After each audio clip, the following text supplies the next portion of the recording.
rail stations, even the relatively low-use stations in comparatively underpopulated areas get disabled access. And on Uber, I think this is a very difficult one because I have to tell you that I'm a passionate believer in our black taxis. I think they're a fantastic service for London.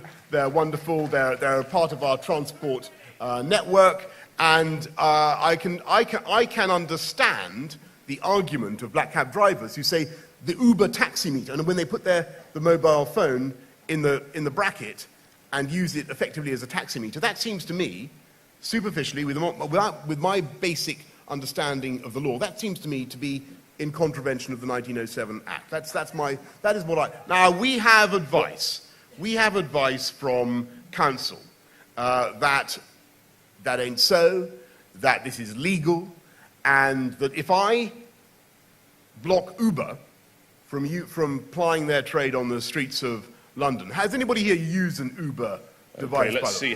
Right. Could I have a show of people who've used Uber? And it's literally less than 20, maybe 15 in a hall. Well, I'm counting up. All right, I'll give you 20 in all of 2,000.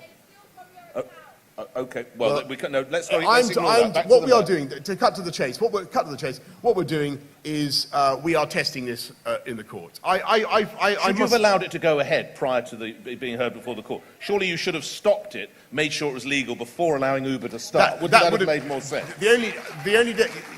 Arguably,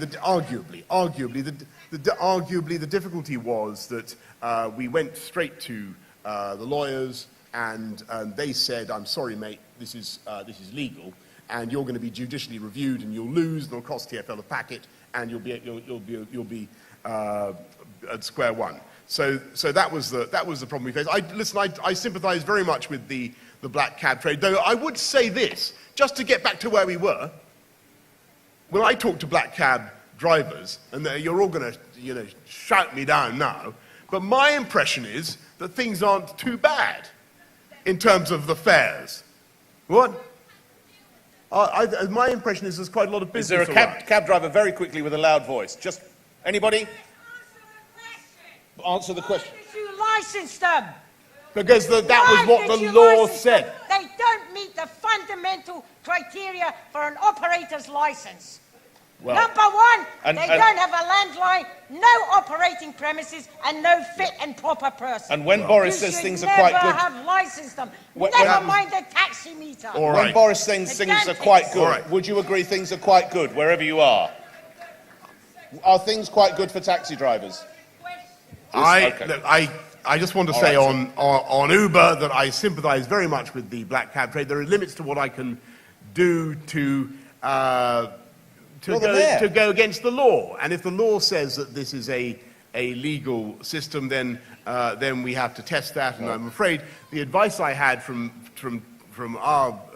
council, which is readily available, I expect under FOI if you want to get it. The advice I had was that this was legal. So that was the problem. That was the problem. We have your wise army of deputy mayors. Who is handling transport for the people in the audience when we depart the stage? Because the deputy mayor's not here. Victoria Boris. Right. Victoria's waving white paper above her head. We may come back to transport if we don't. This young lady here in an appropriate dress. I don't think you got an answer, Nick, to your question about whether the black cab trade was genuinely feeling the benefits. Do you really want to go back to that? Well, okay. I'm a cab driver again. Are you feeling the benefits?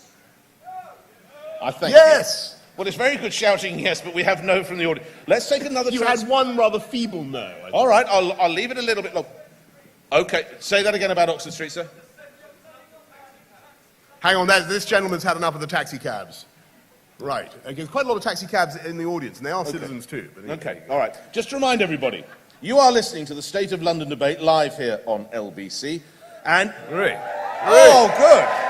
I'd forgotten that. I'll do it again.